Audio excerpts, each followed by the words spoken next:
Alrighty, Scott Dedels, welcome to the show. Glad to be here, man. Thanks for having me.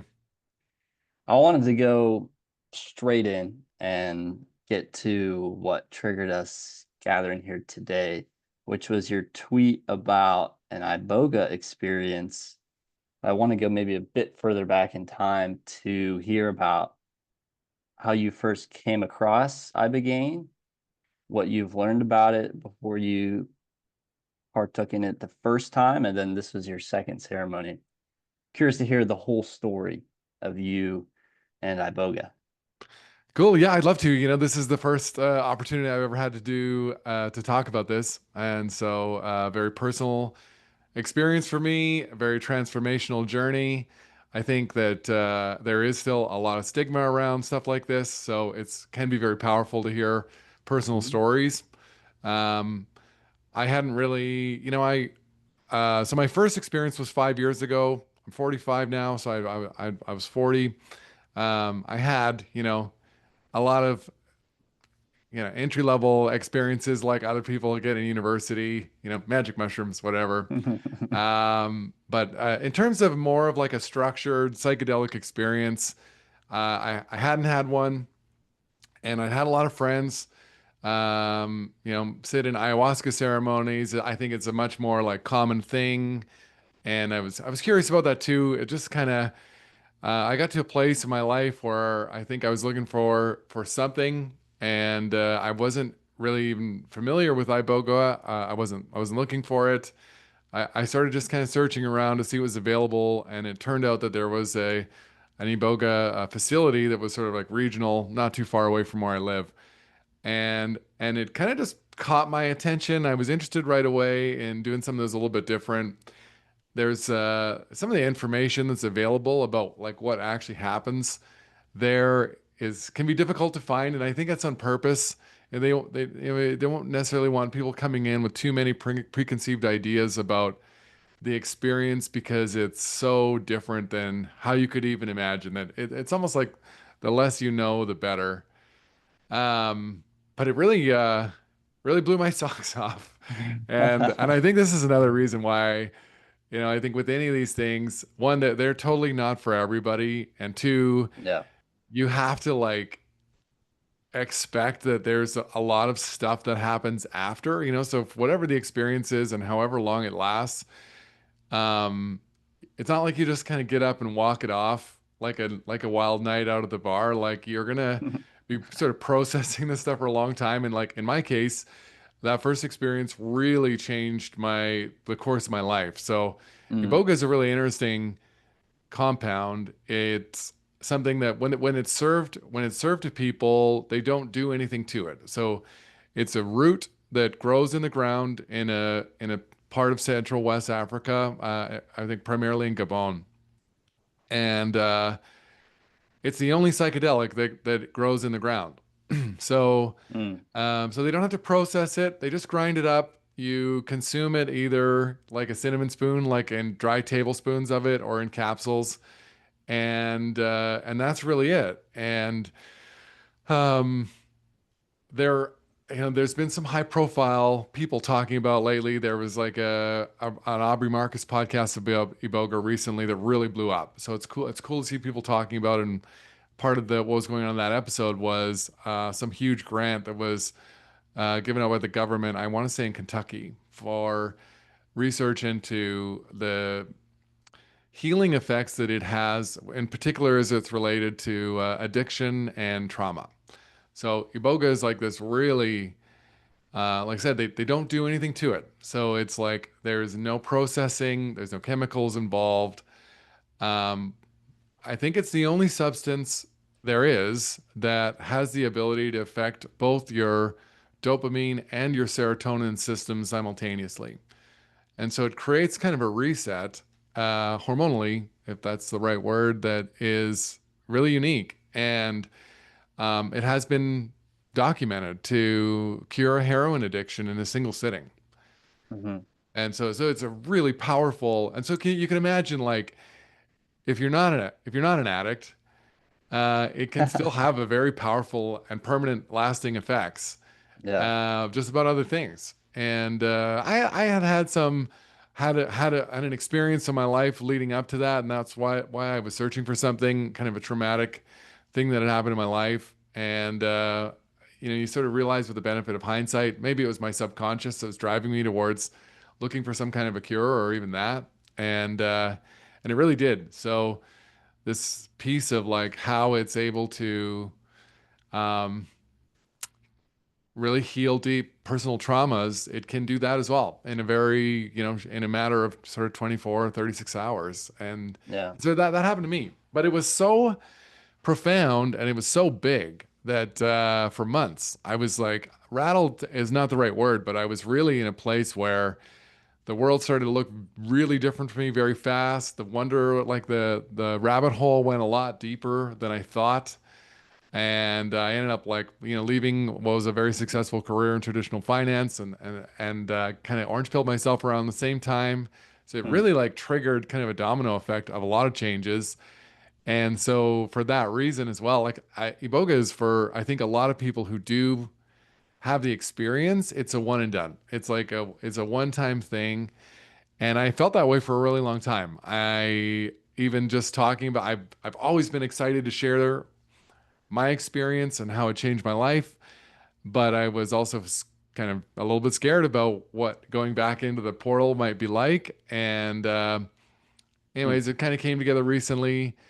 Started to feel right about 6 or 8 months ago, and went back in for round two about a month ago, and just had an incredible experience. And now that it's happened twice, I would say like I will the chance of a third one happening is really high, and Mm. it's probably something that I'll revisit definitely more regularly than every 5 years.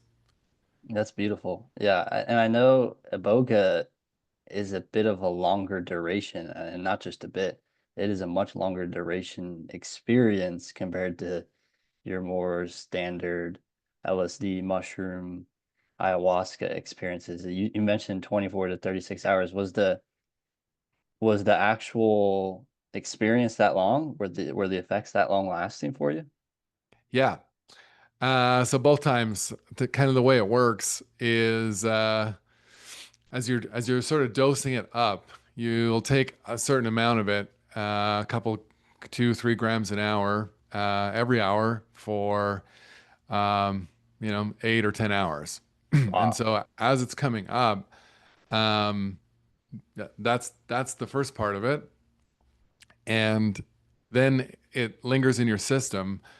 Um, when you stop taking it, it takes another at least 6 hours to wear off to a point where you're starting to feel a little bit normal. And I would say, and then another 6 hours from there before you really feel like a regular. So the full on experience is kind of between 18 and 24 hours, which is quite a bit longer. Like if you've had an ayahuasca or LSD Yeah. experience, these things are like 6, 8, maybe 10 hours, and that can feel like a really long time. And for a lot of people, like it's way too long. Like by hour six, people will be like, let me out of this thing. And Iboga is like, I think this is part of the reason why it's so lasting and why the experience can be so intense is because of the hours seem like years, and it really does like put you into this place that is so foreign and so can be uncomfortable. You're there for like what feels like an eternity, and but it's what makes Mm. it cool. Yeah. Iboga is both a stimulant and a paralytic, which is also something that makes it really different. So Mm. as you're accumulating it in your body, you start to experience paralysis. And like you can move, but it really is difficult and it's really hard to stand up after 6 or 8, 10 grams. And just the act of trying to sit up might be enough to cause you to vomit. So, but at the same time, it is like probably the most powerful stimulant I've ever had. It's like you're so energized and you're laying there with your eyes closed, maybe an eye mask on, with like a 0% possibility of falling asleep. Like you could never fall asleep. And so that's kind of an added kind of oddity about the Yeah. wrinkle of the experience is it's so long, and for that entire time you're really just laying perfectly still. Mm. And so there's nowhere to go but inward. And there's no escape. You know, it's going to take as long as it takes for it to wear off. And yeah, and then you know, they says that's 24. I mean, and like it's still in you. You know, I think that how it works, part of how it works is it gets digested and then it's like a sawdust. So the Mm, sawdust sits in your intestines and from there it continues to kind of leach out into your body and it will be in you for a while. And so if you're fortunate enough to so on the first night you don't sleep. So you go 24 hours without sleeping for sure. For me, the first time around, I also didn't sleep on the second night. So that was the first time in my life I can say I ever went 2 consecutive nights entirely without sleeping. Like I would got wow. up Friday morning and I ended up finally getting to sleep around 3 a.m. on the Sunday night. And Wow. this time around, I was able to sleep on the Saturday night, and but it's still working. So you're not having a psychedelic experience, but then you can kind of wake up on the second night, on the morning of a second night, and realize that the experience is very much still happening. It's just that like if you did need to go out and be in public, like you probably could.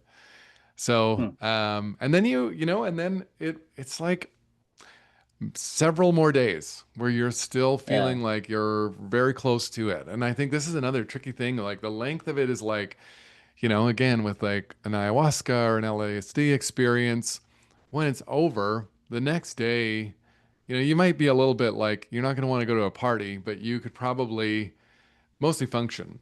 And Mm, Iboga, you really have to like ease yourself. You know, you gotta be really gentle with yourself. And you know, it's tough to be at your desk. Like, you know, you're not going to be wanting answering emails. It's just what happens in the mind during that time takes a long time to sift through, and it'll keep you there for longer than like a lot longer than those other things. I've seen more than one person say they felt that Iboga should really be in its own category of psychedelic because yeah. it's so much stronger. It sounds like it. Thank you so much for sharing all that. I was curious, how do you're lying there for 18 to 24 hours. How do you go to the bathroom? Yeah, I didn't. I don't. Okay. There you Either go. time, you know. So you stop eating on the day of, and you're like really careful about how much water you're taking in. And then for me, like I'm only ever having enough water that I need to swallow the sawdust. And because it for exactly that reason, you know you can be helped. You know there would be you know attendees that would attendants that would help you get there and make it happen. But yeah, man, I just did not get off the map. Didn't happen. So what's the setting like? Are you around other people that are in the medicine at the same time? You have Yeah. is it more clinical? Is it more kind of spiritual or sacred? Well, what's the setting like? Yeah, I know there are at least 2 facilities in Mexico that run it like as a clinical experience. Hmm. Both the times I've done it, there have been, you know, 6 or 8 people participating, and you're laying there. And because you're like, it's an inward journey and no one's getting up, moving around, like there's no possibility of somebody really kind of like becoming a distraction for other people. Singing karaoke, yeah. Yeah. So, my first go around, I was served in what's called a silence ceremony. So, in that experience, there was no talking, there was no music. It was just being alone by yourself in the presence of other people who are doing the same thing. Mm, And this time around, it was different. We had the people who have sort of co-evolved with Iboga in Africa are a culture that is called Bwiti. mm, And the Bwiti have their own style of music, which is very unique to them and was inspired by this plant. So that music is called polyrhythmic and it doesn't have a pattern or a beat. And there could be more than one instrument playing. It sounds almost like those instruments aren't aware of each other. Like it's just a completely random. And this is kind of what happens. The plant causes a like what could be feel experiences like a very chaotic state of mind. mm. And the music is it's almost like, you know, the music sounds like what's going on in your head. Yeah. Yeah. So this time around, the facilitators were put that music on, which is normal for how it's done when people are doing it, having a traditional experience in Gabon. And we listened to that music for 10 hours. And so it almost brings you to the brink of insanity. Like Mm, that's a long time to be sitting there listening to yeah. this music that has, with no beat and no pattern. There's nothing. Our minds recognize and organize, right? Mm, So there's nothing to latch onto. Like there is no life raft. This music makes it like puts you out to sea, mm. and so that was a really cool, like, different thing. I Both of the experiences were incredible in their own way, and so yeah, those are my two experiences. But that's so unique. I've never heard any plant medicine or psychedelic experience that's even in the same realm as that. There's some longer ones like I'm not sure what is it, mescaline maybe that's a little bit longer, but that's incredible. What was it about? And you can get as specific as you want to or as you're comfortable with, but what was it about that first experience that triggered those radical shifts to where you started to see the world a lot differently on the flip side? Yeah, not everybody experiences this with Iboga, but what can happen is something that's called life review. And when that happens, it's like having um, an encyclopedic access to every memory that's ever happened to you. And it's the weirdest thing. You get it. What happens when that happens? And it didn't happen in my second time. So like I Mhm, know that it's not like a standard part of what goes on. But um, in that first trip, I started to have kind of like an awareness that we literally remember every single thing that happens to us in our entire lives. mm, And to the extent that, like, 20 years from now, I would be able to recall this conversation and I would actually be able to remember that poster that's behind you. I mean, that's like, it's all in there. And, what you become aware of is that our minds, dim the our perception of the amount of information that taking in so that our heads don't explode. Like, because yeah. it would just be too much. But yeah, like I have a recollection of a dinner party that happened in 2012, and I can actually remember what all eight people are wearing, like to the patterns on their clothes. And it's like we are actually, like, we're aware. It's like an animal thing, right? Like we're aware of so many different kinds of senses too. Like this time around, there were six of us, and we were all blindfolded. And Mm, I'm not kidding at all to say, like, all of us could actually see with our blindfolds on. So my wife at one point reached out to, she mm. was laying next to me just close enough that she might be able to touch me. And with a blindfold on, I just reached out and grabbed her hand because I could see it. Like I could actually see her hand. And it's like kinesthetic awareness. It's like Daredevil, like it's like when there were and everybody in the room was having the same experience, like different Mm, versions of being aware of what other people were doing. So yeah, so in that life review, it was hours. I mean, what might have been 6 or 8 hours of being able to observe and review and manipulate, like fast forward, rewind, pause, zoom on all these different things that had happened in my life. And at a certain point of that process, the medicine almost went into the driver's seat and started showing me things that had happened in my life. And with a level of detail that we just don't take in. So, like, to put it in perspective, like you take it back to that dinner party, and I tell it, there's a memory of me telling a joke, and I remember telling the joke. I remember that joke. Everybody laughed. And then, like, right at the moment where I deliver, like, the punchline, whatever, the memory, like, freezes. And I get an opportunity to actually look at all of the people who are sitting at the table And there's obviously actually one person who's like offended. Mm, And in the moment, I would have had no idea. But my subtle, intelligence, this information gathering that's going on, knew it. Like it knew it to show me that. mm, And and so this is the kind of thing that makes these memory recollections so powerful because we remember things often differently than they do happen.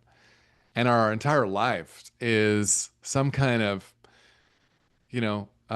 bridge between what actually happened and our perception of what we think happened.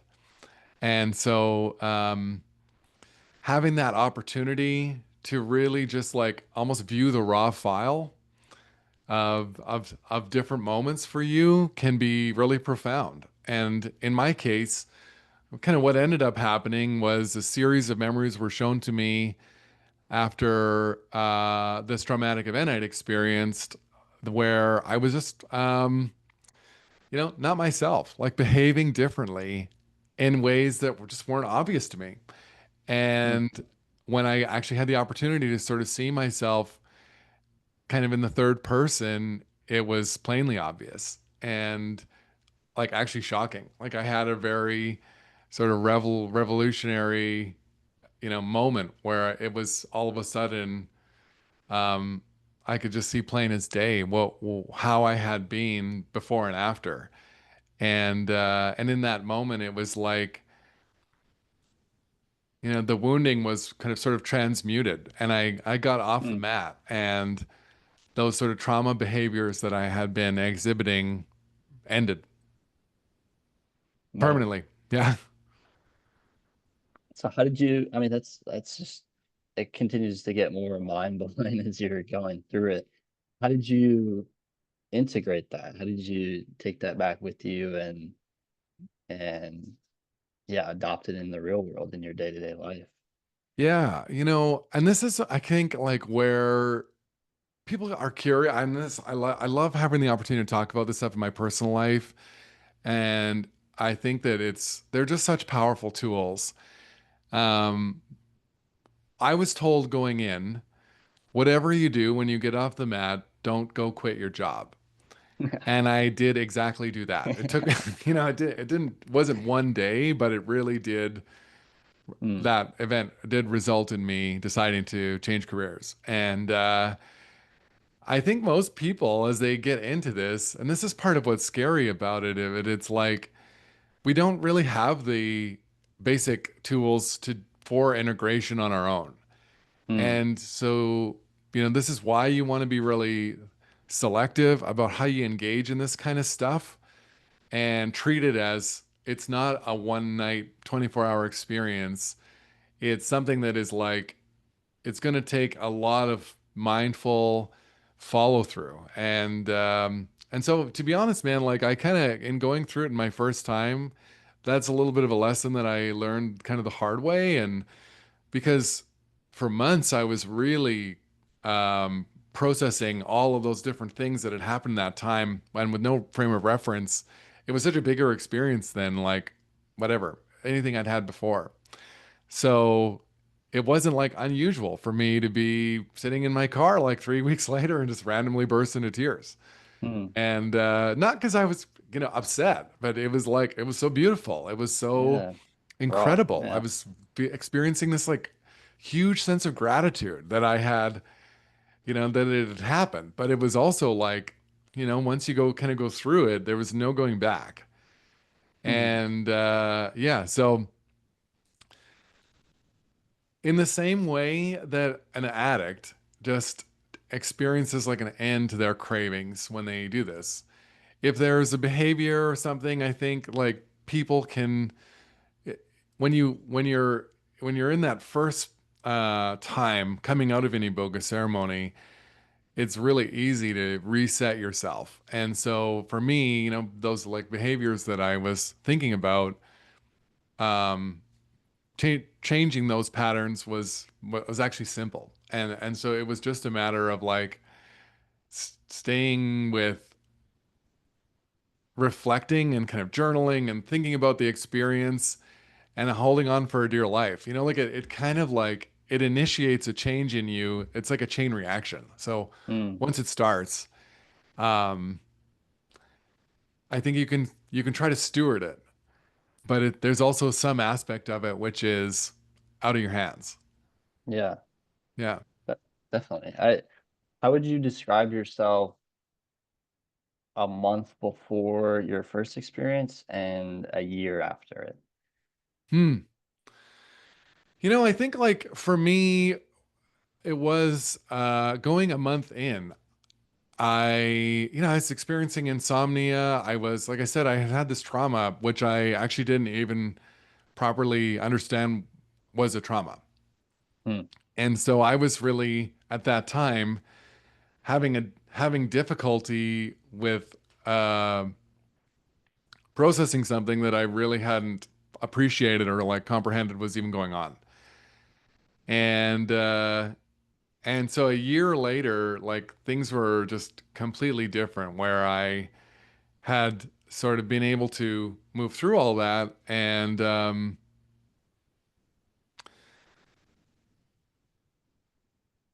not have any kind of like yearning. Like a year mm, later, I was really, I would say like the time for me that was like where the waters were a little bit rocky was sort of that, first 1 to 4 months where I was really cracked right open, trying to figure out what it all meant and where I was supposed to be going next.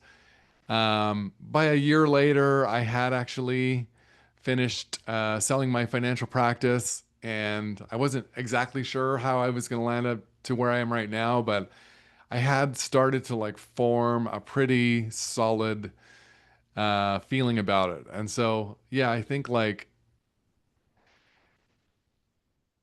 these things can be, I think with anything with like a transformative type experience, like you don't get to pick how it goes.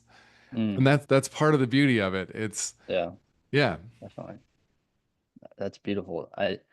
I'm wondering, how does Bitcoin intersect in this shift for you? You said it was around a similar time frame when you started to orange pill yourself. How does that plug into maybe the awakening or getting cracked open, the new paradigm that you stepped into? Yeah, man. So I had a very successful practice. I spent most of my working career in benefits and pensions. So I did a lot of work with like employer sponsored retirement savings plans, big companies, national brands in Canada where I live. Hmm. Um, and then that work kind of leads you into some, personal financial planning and helping people with their pension fund selection, like, it's this kind of traditional financial services retail. And so I think a lot of people who experience this that come from that world, and there's lots of different parts of that world, I was trying to figure out almost like an answer when I didn't know the question. And thinking I was doing a great job, but there's just there's an issue with the legacy financial products that exist, and it has nothing to do with the people who make a living trying to help other people get those products. Yeah, And as you understand, right, it's just everything to do with the money that all of those products have been um, developed as a result of or out of. yeah. So I started studying Bitcoin by accident. I was in Canada in 2020. We were basically, shut in our houses, and the government here was creating like an unprecedented amount of money, and I was really just curious and worried about what I was going to tell my clients, about fixed income markets and what is all this going to mean for the different assets held by the pensions. And started reading university economics textbooks. Like I was ordering all these books off Amazon. I kind of like spent a week watching Netflix. And I'm like, okay, we're not doing this. And so yeah, I started reading econ textbooks. Was And this after the Ibogaine experience? this was before. So Okay. this happened first. Um, so this was the spring of 2020, and my first experience was at the end of 2020. Gotcha. Yeah. So I ended up reading Price of Tomorrow, which Mm, actually isn't advertised as a Bitcoin book explicitly. yeah. And that really like started me. And then I would say over the summer and the fall, I was starting to get like hard into it, and really following, a handful of personalities that I still am so grateful for today. Safedine and Lawrence Lepard and Lavish and at the time Greg Foss, who was more, a much bigger personality in the space a few years ago. Hmm. And so it all kind of clicked for me, but I really hadn't had that dislocating moment of feeling like I was really ready to, Hmm. or that I would even think about like doing something dramatic and leaving that behind. And so then this happened, and I think this is honestly there is a very like mystical element to how these experiences tend to work.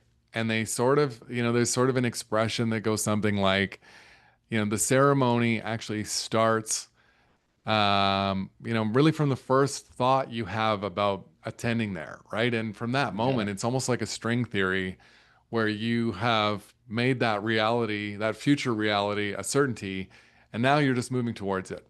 And so everything that happens between now and then, and probably everything that happened before, right? Like Yeah, there's lots of reasons exactly. why I had never had an experience like that before. And I completely believe that it's because I wasn't, it wasn't my time. Like I wasn't ready for it. Hmm. So when it did, I was primed, and I had this deep personal journey that happened that night. But I also had a whole other, and a lot happens in 18 or 24 hours, right? It's like centuries at times, it feels like. But yeah, I had this whole other sort of unraveling around, what I thought how I thought I was helping the people I thought I was helping Mm, and what I knew needed to happen instead. mm, And this is where it took me then a long time more to sort of continue to work through it. I got off that mat and I'm like, I need to get involved with Bitcoin. I need to, um, take what I've learned about, educating people about financial products and translate that into helping people, get over the Bitcoin hurdle. And I also thought at the time that there was going to be some kind of a need for employers to offer like a pension insurance product where Bitcoin was the underlying, almost like, insurance. yeah. And that just kind of shows you like, it took me a long time to even distill that down into what I think it is now, which is something ended up block rewards has ended up being something very different. Yeah. But yeah, Did Bitcoin pop up at all in your Ibogaine experience? yeah, yeah. How did it And I've how did that actually had a manifest? number of like psychedelic experiences where Bitcoin is there, and there's a few like really interesting Bitcoiners that love to talk about psychedelics.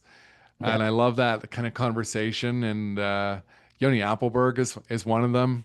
Hmm, for sure. Um, it's a Bitcoin is like among other things, right? I think Bitcoin is like a consciousness expanding concept. And this is where like, you and I have talked, right? Like Yeah. it's almost some of the things that occupy a lot of the mind share of the Bitcoin conversation are just the most surface level aspects of the parts of it where there is just it's this incredible force for collective consciousness and reshaping a foundational aspect of how we think about civilization. Yeah. And there's just so much a cascade of possibilities that result from the that this idea has arrived when it has. And yeah, like some of the things I think you thoughts you have when you're in sort of like an altered state of consciousness can actually be hard to describe adequately when you're not in that state, but it makes perfect sense when you're there. Like Yeah. this is this thing that's going to connect us all, change everything. Oh man, it's exciting. Yeah, is that what I know it's hard to describe, but is that sort of what happened in that Ibogaine experience where you felt this unified, harmonic consciousness awakening birth from Bitcoin and the foundational shift that it Yeah, presents? totally. Yeah. And so I mean, for me, in how I think about it, and what gives me conviction about it, and I wrote the book Dao of Bitcoin. It's has much more to do with this underlying sense that this is um, this is an unstoppable like intellectual fire, and this Mm, thing exists because it was meant to exist, and it doesn't matter who brought it physically into the world. Like it's here, and we're here for really the birth of like a consciousness transformation. Like this has yeah, already started, and this is where I think like the inevitability of Bitcoin is that the idea is out of the bag. And that's really, 100%. it's like, things matter. Like, yeah, things could, it can totally be screwed up still, but the idea is out of the bag. Yeah, definitely. It, you mentioned, well, first, I think that part of the actual shift in consciousness includes the shift in medicine and how we treat ourselves and take medicine and experience that. And I think these plant medicines, these psychedelics, are a huge part of that shift. There's been there's been an increasing amount of studies done on these sorts of medicines. I think mushrooms is and some other ones that have been more studied than others, but the data and the results continues to be incredibly profound in terms of the benefits that they all provide. And they're all from nature. They're Hmm. provided to us, from Mother Earth. And I think the truth of them is beyond, way beyond, infinitely beyond any pharmaceutical product that has been created as a result of the fiat world and the paradigm. So I think that because you had a consciousness shift on your own just with Iboga, and if that's something that aligns with Bitcoin as Bitcoin is aligned with nature, we start to align more with nature, and thus medicines that are aligned with nature, we start to align with. That also triggers a consciousness shift. But back to your book, because I wanted to talk about that, and it's not really talked about often in the Bitcoin space in terms of the Dao of Bitcoin. I wanted to ask, what is the Dao of Bitcoin as you see it? Yeah, I say in the book the Tao of Bitcoin is a sense of tranquility that accompanies a comprehension of energy money. So to me, the Tao of Bitcoin, Taoism is about these moments where a person experiences a relationship with the present moment, Mm, where that relationship with the present moment, when you're not, like reflecting backwards about things that have already happened, or, yearning for things that are yet to, you're at one with everything that is happening right now, right? And all of the kind of beauty and fullness and um, everything that is here. And uh, the fiat system is truly designed to like have us spend as little time as possible in the present moment, right? And the mm, the worse the fiat system gets, the less ability we have to do that. Like the we have just less time. We have to work more.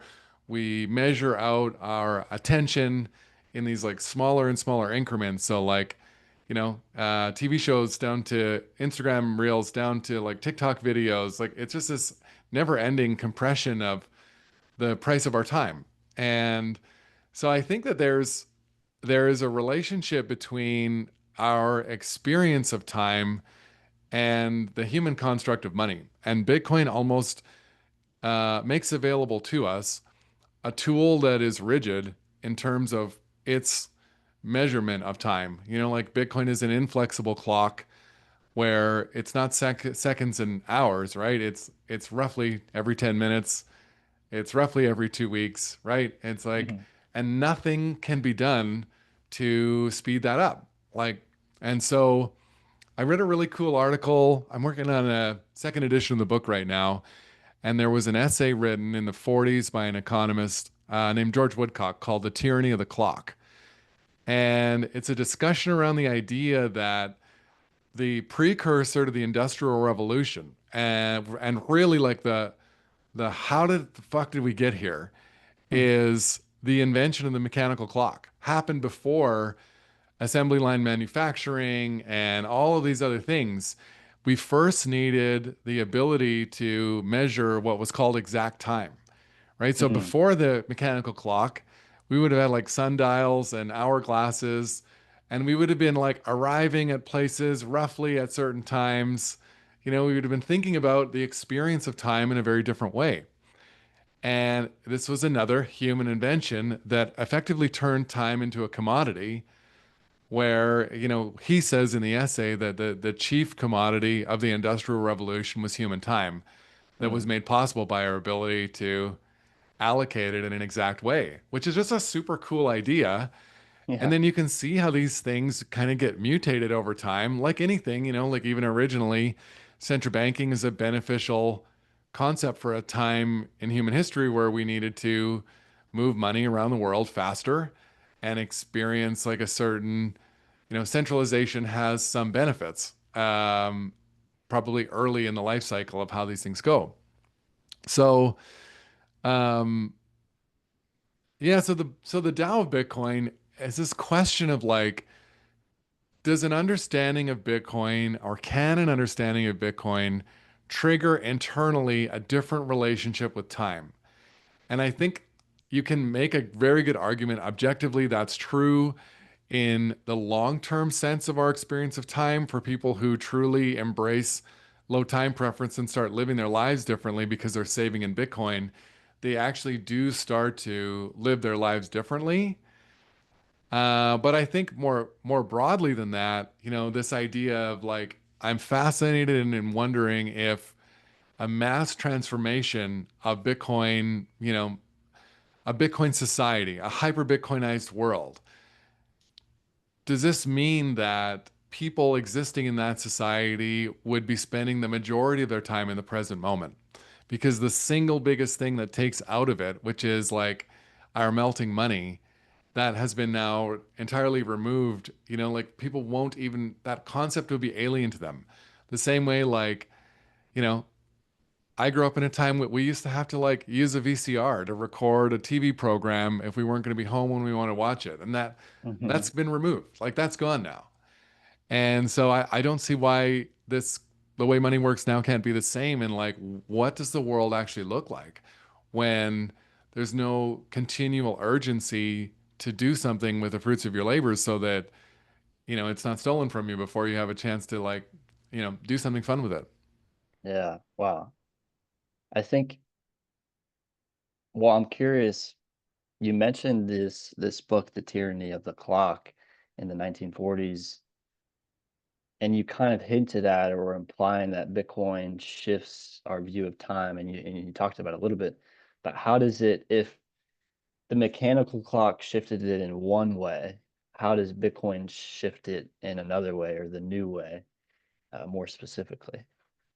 So I think, you know, the answer is that the mechanical clock on its own was probably just a pretty cool innovation. And then but you pair that with fiat money, and now you have this relationship between time, energy, and value where there is no ability to sort of like bond energy and time in a way where the value part is sensible. So for me, Bitcoin fixes this problem because the block reward associated with Bitcoin's clock guarantees a predictable financial value associated with the amount of energy that's required to produce that reward. So it's really such a perfect system for establishing a relationship between energy and time and value in a way that everyone can understand and is uniform and universal. And this is the thing I think that like, Yeah. you know, Bitcoin is like a planetary machine that refines energy into money and it does it on the schedule. So all of us can, you know, conform to this. And the more energy we measure with that system, the more of us will be able to understand what time is actually worth. And that's where Mm, I think like, you know, as more of us start to think that way, does it really matter if we arrive somewhere at like 1 or 107? And don't get me wrong, like I don't think we're going to stop using watches, but I just think it's more like conceptually in terms of because even now, it's like how much money am I going to earn this year? How long do I have to work to buy that thing? And if I mm, don't buy it today, it's going to be more expensive tomorrow. So I have to figure out a mm, way to buy it right now or do the thing right now. And so it's more like a reordering of our conception about how we consume time. And today, mm, because we have no way to store time, we mm, have to consume it.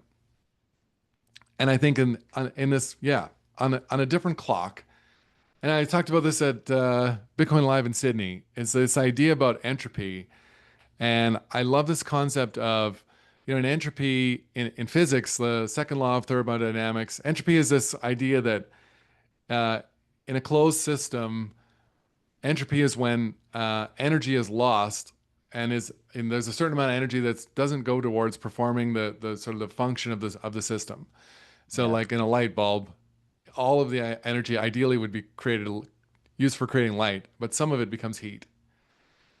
And in information theory, entropy is a word that describes the measure of disorder. So the more words that are needed to describe the state of a system, the greater the level of entropy. And it's like that. I can't think of a better way to think of like our financial system today. It's become so Yeah. convoluted and complex So that it's true. almost indescribable, right? And what is the entropy?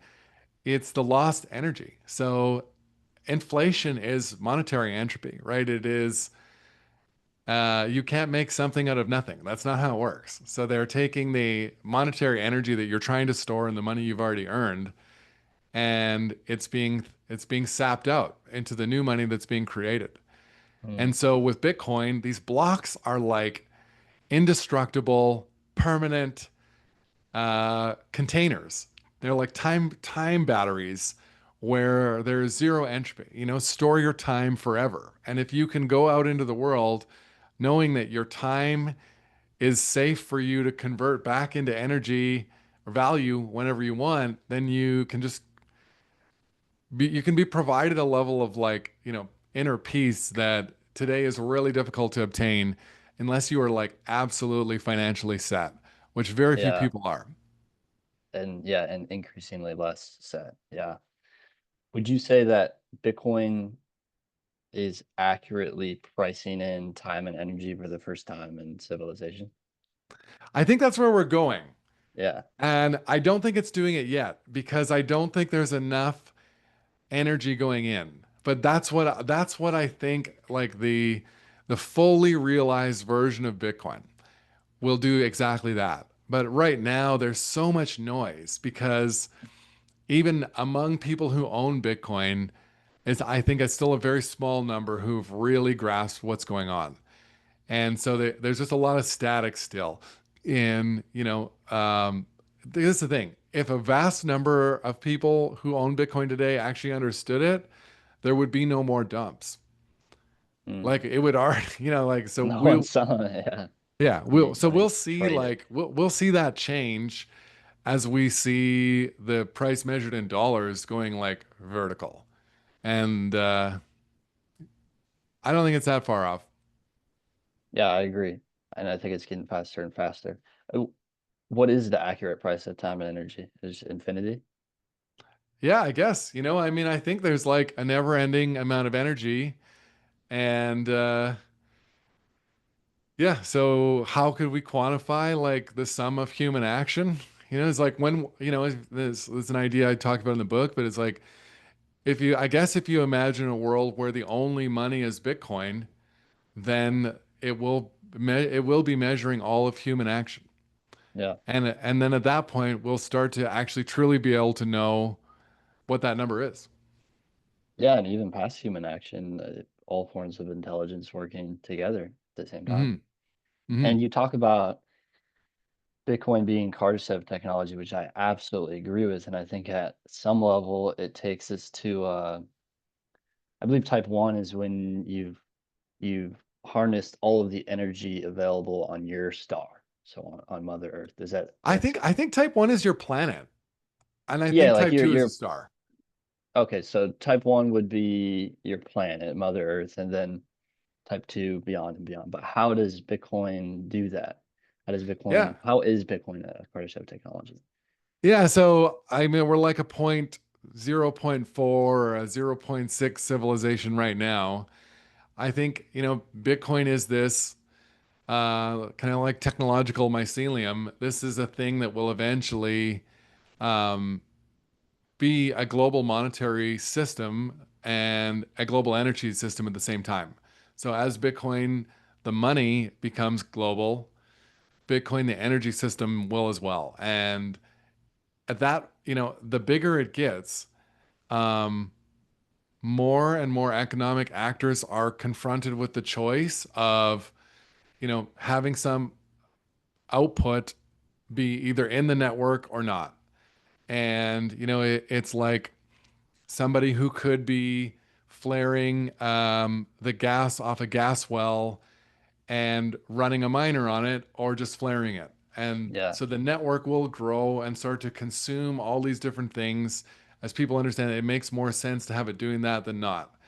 And Mhm. that energy that otherwise would have just been flared off and entropy, it would have been wasted, right? Now it's being captured. And the cool part about it, I think is all of this different stranded energy all over the world then can be transformed into money and then transformed back into energy somewhere else. When someone on the network Changes it. Yeah. sells their Bitcoin to do something, to consume something with it, right? So, yeah, I think that, it's so much more than money. Mhm. But the base function first is that part of this, change in having enough people comprehend what's actually going on, such that a critical mass of actors start to, align themselves with the incentive mechanism in the network and change the way they're living their lives. Which is well, the crazy part about that is, right, is like that's when people will start to really experience probably this thing that I'm talking about the perception of time. So I think these things go hand in hand. And this is why, it's so also a big fourth turning guy, and I wonder about like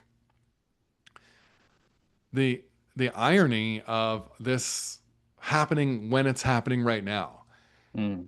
And a big part of fourth turning, this idea that um, during fourth turnings, people tend to be worried that when it's over, the world will go back to the way it was before. So like there was a lot of people that didn't want World War II to end because they were worried the world was going to go back into a depression, which was what happened in the 1930s. But what actually ended up happening was this like explosion in productivity and manufacturing and quality of life and all, rebuilding the Marshall Plan and all this stuff.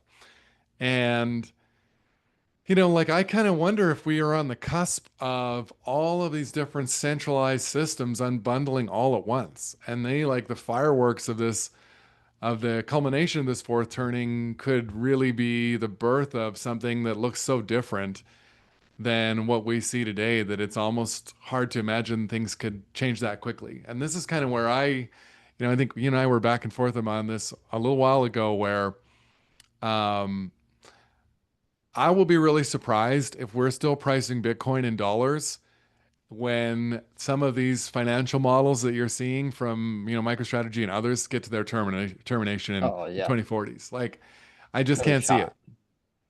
There's the I don't think there's any shot. 21 million in 21 years.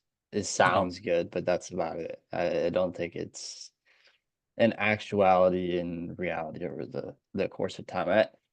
We're getting to the end point here, which is a bummer because I feel like we could chat for an Iboga trip, 18 or 24 hours. But I wanted to get a little bit back into Taoism because I love that teaching and that just isness of earth and reality and nature. And one of the things it teaches is this concept of Wu Wei, which is effortless action, essentially. And I was curious your take on how that relates to Bitcoin or even yourself personally. Yeah, I love that question. Thanks for asking it. I mean, I Yeah. think both will probably be similar answers. I mean, with Bitcoin, there's a real urge to want to, Wu Wei is about the appropriate amount of action, the action that is in an alignment with what's already happening. And Mhm. so the idea is that, like, if you push too hard, you're going to break something. If you don't push enough, nothing's going to happen. It's the sweet spot where you're like rowing with the current. And, I think like at a macro level, people can get so frustrated with Bitcoin. Like, is it happening? Is it not happening? It's like we're all collectively trying to fall asleep. And, when you're trying too hard to fall asleep, that's when you can never sleep.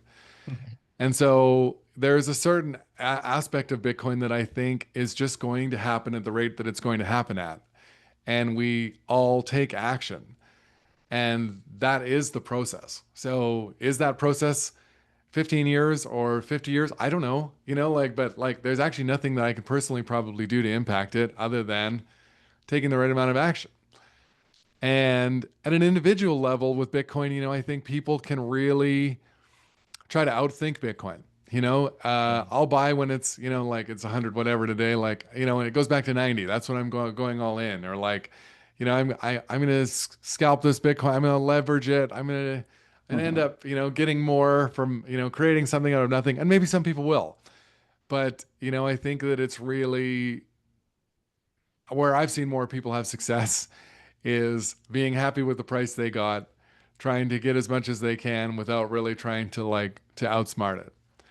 And, I think that's just true of a lot of things in life. And this is sort of Yeah. like when I started to really spend a lot of time thinking about Taoist ideas, y- you know, we're all on different paths. But I do think that it's generally true for anyone who has a level of self-reflection to say that things that go wrong in your life, you can often point to whether or not you pushed too hard or didn't push enough. And you know it when you've done it, right? Like if you're interested in someone you want to date and you call them 50 times in one day, they think you're insane.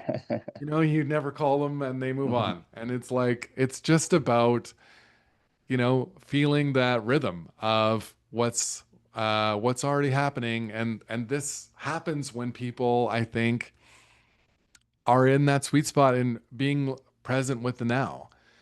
And so all of these kind of Taoist ideas, they get pulled apart, but it's one idea.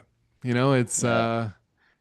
yeah, This harmony with nature yeah. is, yeah, is going with how the river flows and the wind blows. So before we wrap up, I wanted to ask, is there anything top of mind for you that you feel like somebody listening to this podcast or even yourself would like to hear aloud that you've shared, that you want to share? Huh. I think, maybe just I'll just come back to this the start of the conversation and say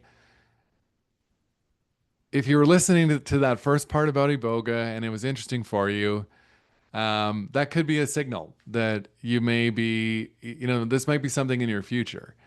Uh, and that if that is you, um, tread really carefully and just, I think go into these things with like a lot of reverence. The key, I think, for all those sort of experiences is, have an open mind and have a lot of respect for the process. And for those who do pursue it, it can be really, it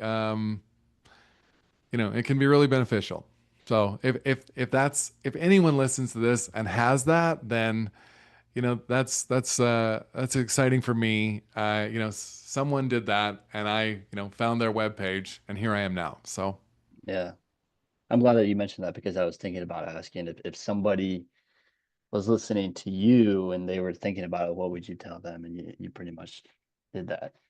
I appreciate having you on, Scott, and chatting with you. I feel like again we could go for so much longer, but it's been an absolute joy, a pleasure, and an honor. Where can the people find you out in the online world? yeah, thanks, Cole, and I thank you again for having me on. I really appreciate the opportunity to be here. You can find me on Twitter. My handle's Lantern Bitcoin. I'm on there more than I should. I am a Noster as well.